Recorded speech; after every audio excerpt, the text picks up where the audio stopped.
Hey everyone, and welcome in. This is Aaron St. Dennis, the FF Mad Scientist, and welcome to the Mad Science Lab podcast.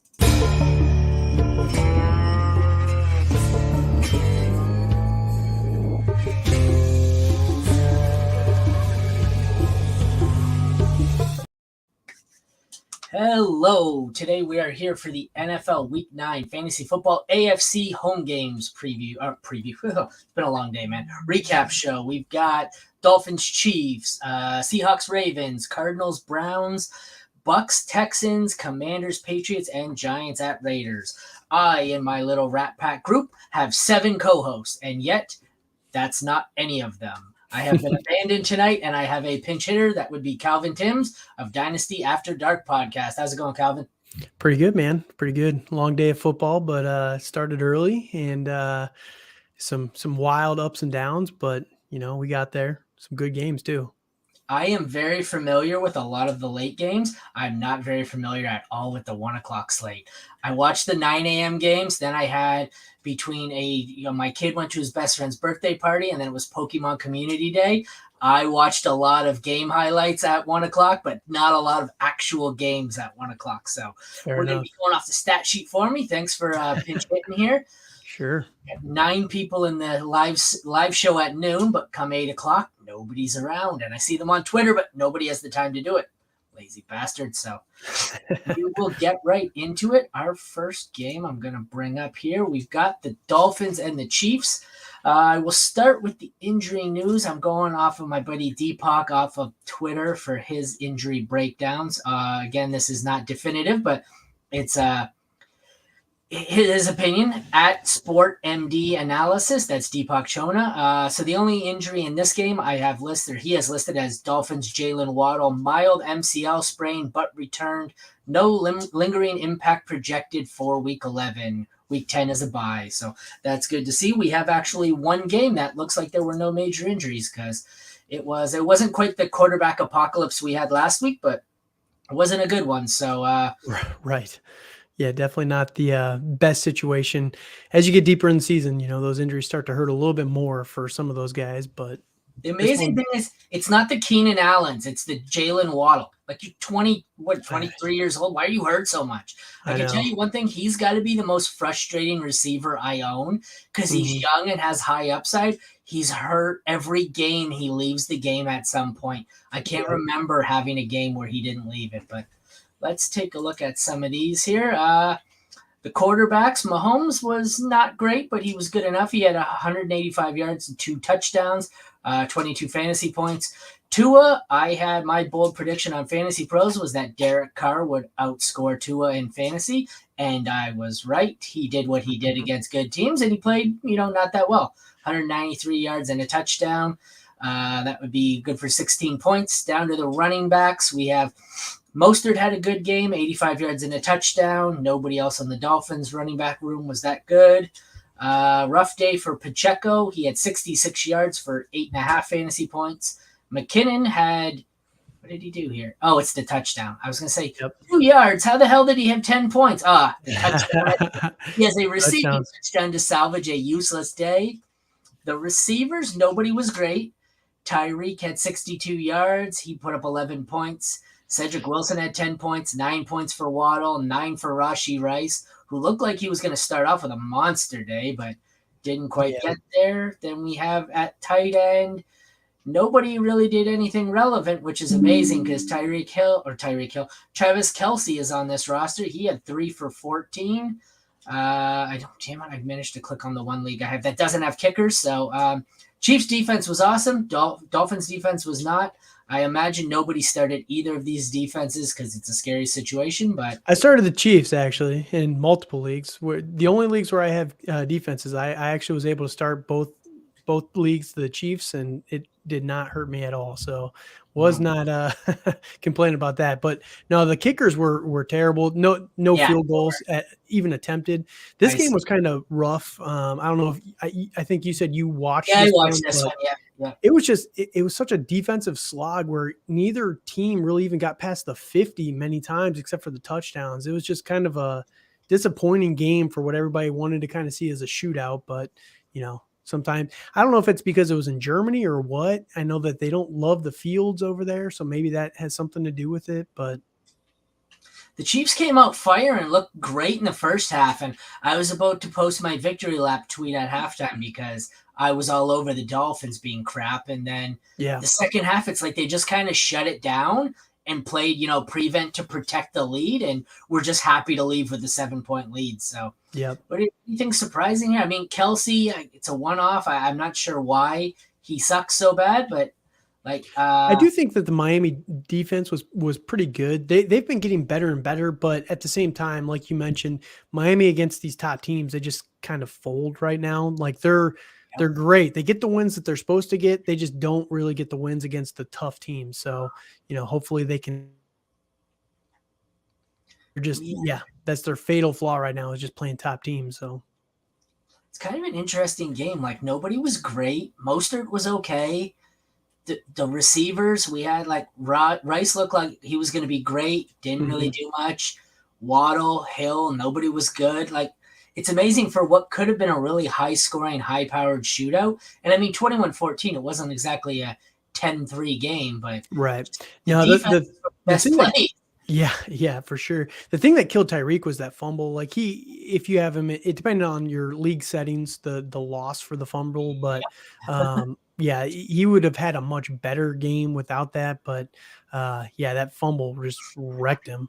He had two of them actually. The one where they had the defensive touchdown off of it. They forced a fumble off that, and then I think he had a second one later on in the game, so that he got back. But it was just kind of a weird one for Tyreek. But yeah, it's a weird one all around it. I don't think we can really take anything away from it. I think they're two good teams that are going to have better days offensively. Both defenses are playing pretty good. I think the Chiefs defense is really good. So, it was kind of a disappointing day if you started any of the elite options, unless you had the DSTs, but I don't think you could carry anything forward. Just, keep starting these guys. They're really, really good. We can move on to Seattle, Baltimore. One of the few games. Actually, you know what? There's only 2 games on the AFC slate here that doesn't have or that do have injuries. All the NFC games look like they had the injuries, but we have Baltimore 37 over Seattle 3. Geno Smith in this league. I'm just 1 sec. Let me check to another league here. I want to know if it's just funky scoring in that league. Okay, I was gonna say what kind of funky scoring did we have in that one, but. The other scoring, he was -4, and this one he's only got 3.5. So I don't know what the hell Iggy. This is Iggy's. That one was the FF7s. I don't know what the hell kind of scoring he had, but Geno was -4 in it. So in this one, we got Geno put up 4. He still sucked. Jackson, not his best day. He had 187 yards for about 11.5 points. My running back stash, who I've been holding forever, finally came through. Keaton Mitchell had a hell of a day, 138 yards and a touchdown for 23 points. Gus Edwards also had a big day. Once again, it was on 2 touchdowns. Ken Walker and Zach Charbonnet both sucked. Mainly it's because they were down so much for so long. We see some decent options here. JSN, the 2 wide receiver ones were not who you would have expected. We got JSN had 63 yards. Metcalf, 32 for Lockett. OBJ is the leading receiver here. Zay Flowers disappears. And then we go over to something that actually makes sense here. We have Mark Andrews with 9 for 80 for 21.5. And we'll round it out. Justin Tucker finally had a good game. He has not been great all year. I actually started dropping him. I dropped him in one league for Kai Fairbairn. That looks like it might have been a bad idea because Kai got hurt. The Ravens defense was good, but not as good as I thought it would be. And hopefully you didn't start the Seahawks defense. What do you think here? The Baltimore defense, man, they I thought they were fluky last week when, going into the Lions matchup a couple weeks ago. I thought that Baltimore was going to be – I thought they were kind of frauds, on the defensive side, and they hadn't really played anybody good. But it turns out this defense is maybe the best in the league right now. It's nuts how good it is, and they're just shutting down everybody. So, Seattle's offense has been struggling, so it kind of – makes sense that Baltimore's defense is playing out of their minds. Seattle's struggling. It just turned into basically the Lions, same thing as the Lions a couple of weeks ago. So if they can keep this up, man, it's great for the actual Baltimore team, but it stinks for fantasy because Lamar, you saw he struggled. He didn't need to do anything. They were up like 3 scores early in this game, and it was just full run the ball and just don't make mistakes. So it was kind of a rough one for fantasy, but I wouldn't hold it against these guys going forward. It's funny because, well, two things I take away there, but I think there's 6 elite defenses in the league. I think I've got Philly, Dallas, San Fran, and then it's going to be rough because the other 3 elite defenses I have all play in the same division: Baltimore, Pittsburgh, Cleveland. So that division is going to be tough, but more importantly, Keaton Mitchell, I didn't get to watch a lot of this. This was a 1:00 game. I've been on him for a while. Did you happen to catch much of this? Do you think was was he being used as a result of a big lead, or did they look like they were actively using him? No, they were using him a little bit early, but a lot of his production came later on in the game. I mean, he only had 9 carries, and they really Justice Hill had 13 carries, for example. They were going real heavy with Gus and Justice Hill until the second. I think like halfway through the third is really when Keaton Mitchell started getting more usage, and he busted off a really, really long touchdown run. So yeah, it was kind of a just we're going to pull. Yeah, it was kind of a we're going to pull the starters. We don't really need these guys too much here. I mean, even Tyler Huntley got into the game in the fourth quarter, so they were full on just let's stay healthy here.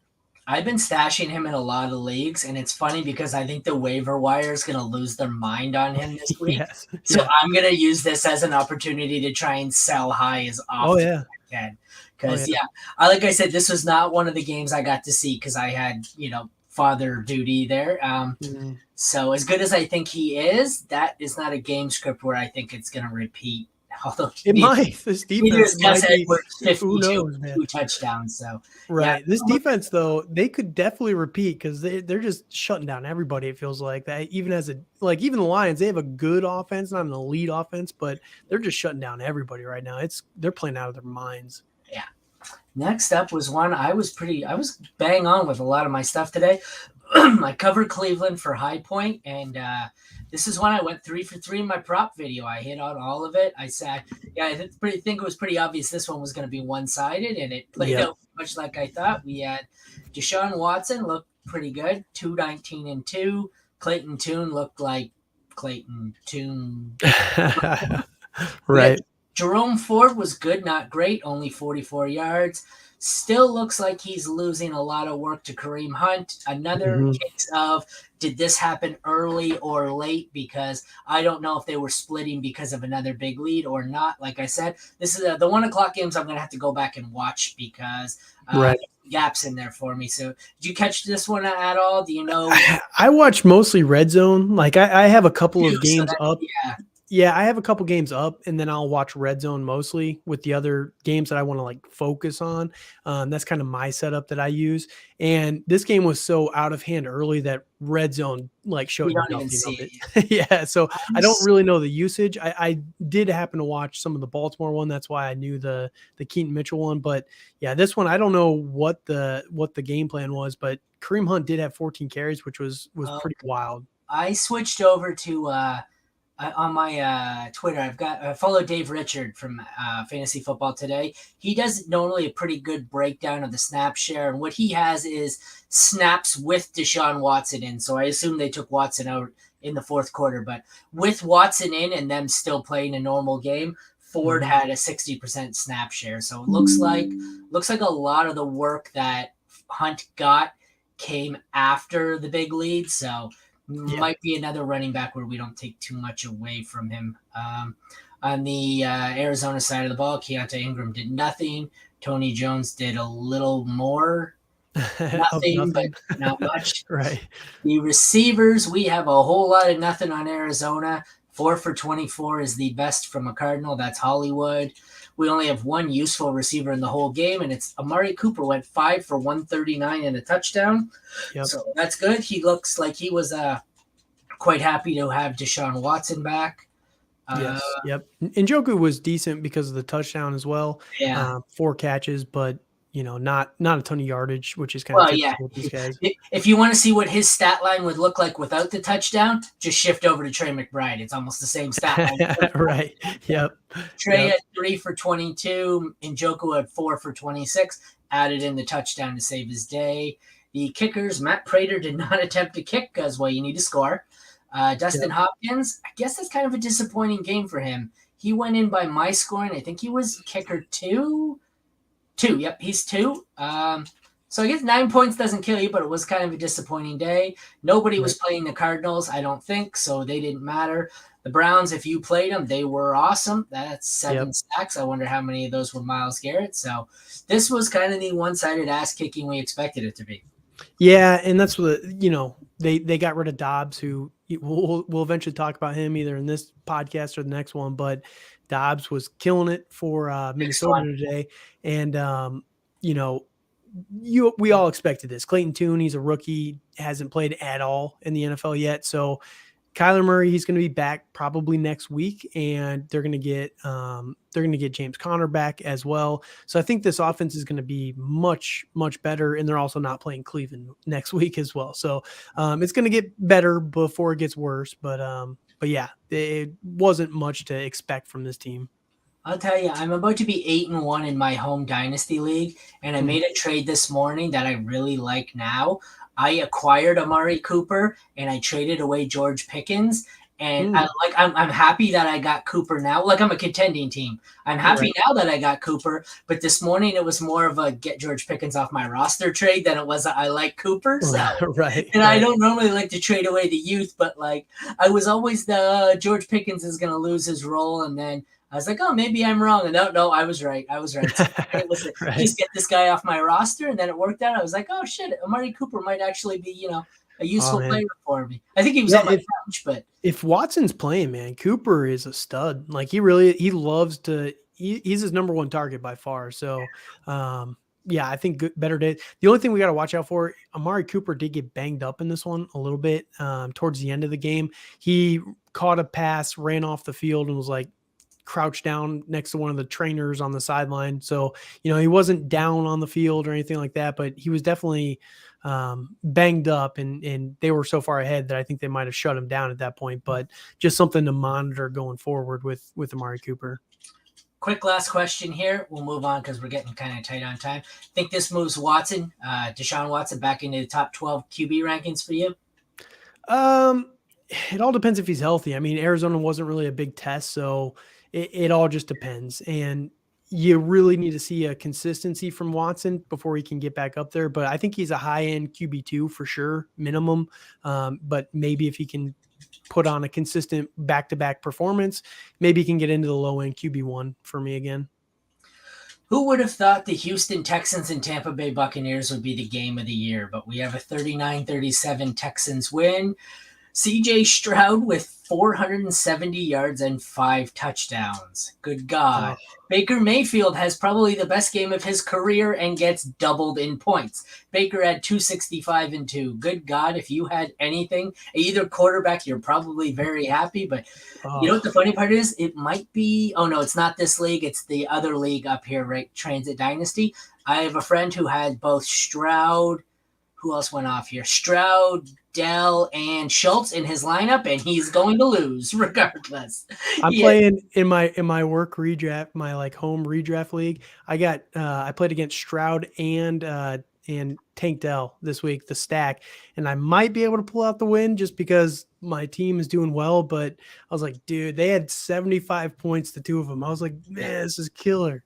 He has the 3 of them that put up a combined 90 in a start 12, and I think his team has a combined 121 or something. So he got 90 out of 3 guys and like 25 out of the other 9. But so we'll move on to Rachaad White. Finally does something. 73 yards, 2 touchdowns really helped. 4 for 46 in the passing game is nice. No one else on the Bucs running back room was useful. Over here on Houston, it wasn't a whole lot to be happy about. This was a pretty big passing game. 13 carries for 26 yards for Singletary. That's gross. Rachaad White was really the only useful running back.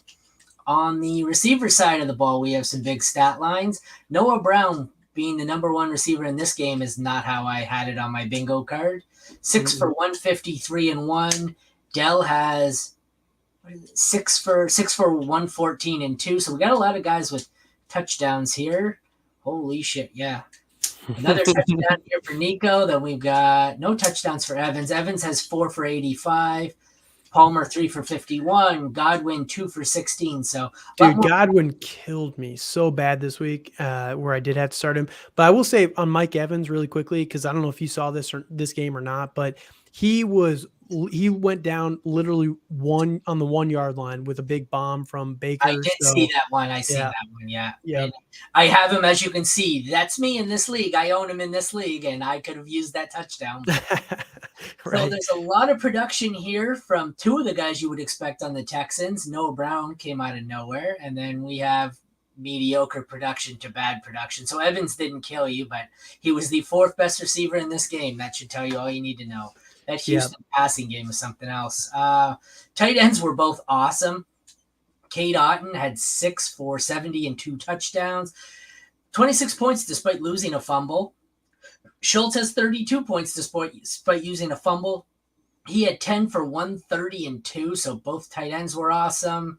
Chase McLaughlin was good. Fairbairn left with an injury, and I believe it was it Dara Gumbawale kicking for them? Yeah, they basically just gave up on kicking field goals. I seen that towards the end. They kneeled the extra point at the end of the game. I seen that's why. Just to not even give them a chance, because if you the turnover rule with the safety, you get a safety if you do it on the 2-point conversion. So they just weren't risking anything, but. Yeah, Ogunbowale actually did the kickoff after that touchdown. And he kicked it out of the back of the end zone. So the dude has a leg. It was crazy. Someone on Houston had the under on 2.5. That's what it is. So we got Bucks and Texans. Both defenses killed you if you played them. Hopefully you did not. What's your big takeaway here, other than there was a lot of passing and a lot of scoring? Yeah, I expected Houston to do well in the passing. Like Tampa's biggest weakness right now is you can throw on them pretty heavily. You can't run on Tampa at all. Like their front is dominant against the run, but they're really weak in the secondary against the pass. And I really did not expect all the touchdowns. Like I expected CJ to do well, but not 5 touchdowns in this game. But it was kind of disappointing on the Tampa Bay side. Like, everyone's talking about CJ Stroud and all this, and for being 37 points, Tampa was really underwhelming from a fantasy perspective. You had Baker be decent, Rashad White, but everyone else, Cade Otton was okay, but nobody other than myself, I doubt many people had to start Cade Otton this week. I had to in a couple of dynasty leagues I did. Yeah. I had to start him in one because there's a super flex, and I traded Levis Wednesday night, and I didn't have a second quarterback with Kyler coming back next week. So scored Levis. Yeah, I know. But so I had to start Cade Otton in my super flex, so I was happy about that. But yeah, it was kind of disappointing. You wanted more from Mike Evans and Chris Godwin in what was a great game, a really back and forth fun game, but they just kind of underwhelmed a little bit. We will move on to a real barn burner here. Commanders beating the Patriots 2017. Sam Howell doing what Sam Howell does. He's good, then he's bad. He's good, then he's bad. I seen some of these. A couple of the drives, he looked awesome. Then he'd throw a turnover or fumble or whatever the hell it was. Throw an incompletion. 325 yards, 1 touchdown, 1 interception. I'm on the Sam Howell side, but his upside is going to continue to be limited by his inability to make good decisions. So 21 points didn't kill you. Mac Jones, 14 points, that did kill you. He's like the same shitty decision making as Sam Howell, except without any of the talent. So and the weapons, our weapons are terrible. I'm a Patriots fan, and our offense is just Running backs, we have pretty much an even, well, not an even split. It's all in the receiving game. Okay. I was going to say, normally Brian Robinson's good in these game scripts, but he also had a touchdown as well, to be fair. To fumble on it, but yes, yep. But yeah, Brian Robinson was okay. He was chunking off some big runs. We're kind of weak against the run game, but Gibson was used a lot in the passing game, which was kind of nice to see. A little bit of a resurgence from him. People have been wondering where that's at for him all year, right? Predictably, Ramondre Stevenson had a big game. Who would have thought you trade your entire defensive line and you can't stop the run? So 9 carries for 87 and a touchdown. Zeke had 6 more carries. Don't know why he's still involved, but he is. Gibson got a lot in the receiving game, 5 for 42. Robinson had 18 carries for 63 yards, a touchdown, but lost some of the points due to a fumble. So it was kind of not really a split there, but split in production. Obviously, Gibson's being used more as the pass catcher. Wide receivers, we had nobody really go crazy, but we had 3 or 4 guys who were useful. John Dotson, 4 for 69 and a touchdown. McLaurin, 5 for 73. Juju went 6 for 51. And Demario Davis, I almost said. Demario Douglas, sorry, I'm a Saints fan. Demario Douglas, the waiver wire darling of the week, had 5 for 55 and a carry. Is that what I'm reading? Yes. Yeah, 1 carry for no yards. It was yards. So nobody was great. It's nice to kind of see Dotson actually do something, but him and McLaurin were, you'd think they'd be better because Samuel was out in this one. So you think? Yeah, I will say New England's defense is pretty good. Our secondary is much improved, so we're a little bit harder to throw on. So that kind of explains Sam Howell's struggles, I guess. But that's Sam Howell's struggles. Right. Yeah, exactly.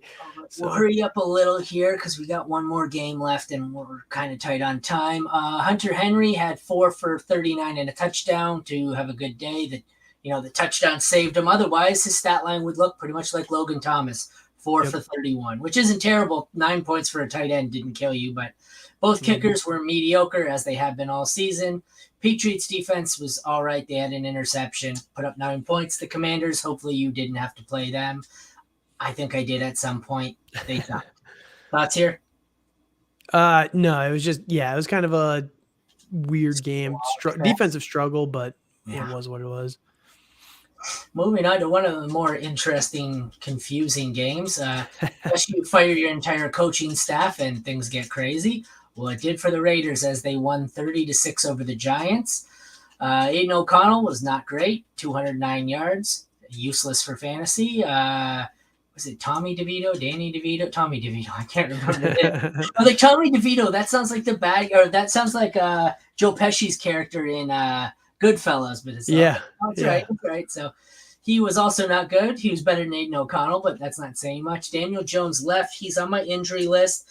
It's too late. We don't really have much of an update, but it looks like they suspect he has a torn ACL, and I suspect that Daniel Jones is done for the year. He might be done for life, man. I don't know, but that's a topic for another day. Yeah, his upside was kind of his rushing, and torn ACL kind of limits that. But right, we'll move on to the running backs who look like they were the star. We had Barkley had 90 yards and then 3 catches for 23 yards. Josh Jacobs had 98 yards and 2 touchdowns. Both were good. Jacobs was really good, probably top 5, I'm going to say, based on that number. No other running backs were useful. Looks like we had 2 decent receivers here. Wandale had 4 for 35 and a touchdown for 13.5. Jacoby Myers also had 13.5. Is that a rushing touchdown? 1 carry, 17 yards, and a rushing touchdown. Yeah, it was a jet sweep. They handed it off, and he took it 17 yards to the house. It was a fun one, but it just didn't even get touched really. And nobody else did much of relevance. 4 for 59 for Slayton. 1 for what is that? 2 for 52 for Trey. I hate that we sleeper writes this sometimes. 2 for 52 for Tucker. And the one thing I will say is the 1 catch I seen him make was beautiful. It was awesome. Devontae Adams with a big dud here, 4 for 34. That killed a lot of people. Yep. Michael Mayer kind of disappointed me. I thought he was on to something. 2 for 11. Same with Bellinger, 3 for 43. Nothing for Bullock. That's their kicker now. Was it Gano out? Yeah, they fired whoever was their kicker last week. I forget what his name was. They cut him? You're right. Yeah. Yes, that's right. Yep. I'm going to have to write that down. I will have to update my sheets. I completely forgot that it's Randy Bullock. I did too. Not Graham Gano. Daniel Carlson had a decent day, which is good because if you've had him as your kicker, he's been bad. Raiders defense is great. These were 2 of the streaming defenses that I liked this week. One was a big hit. One was not a big hit. So I thought the Giants defense was going to be much better than they were in this game. It was kind of disappointing, but when you're playing Aiden O'Connell and a revived team because they got rid of their terrible head coach, then, what can you do against it? So. All right. Any other last minute takeaways here from this one before we wrap it up? No, I just gotta say I was a little surprised, but maybe Aiden O'Connell is worse than for Devontae Adams than we kind of expected, but just something to kind of watch going forward because I don't know if you can rely on Adams moving forward. That scares me a little bit. Yeah, it certainly wasn't great. That's for damn sure. All right. Well, I guess that's a wrap on the AFC side of things. So this was the NFL Week 9 Fantasy Football AFC game recap show. Thank you all for tuning into the Mad Science Lab podcast. Check back in a few minutes. We're going to head over to the NFC side of things. Thanks for watching, everyone.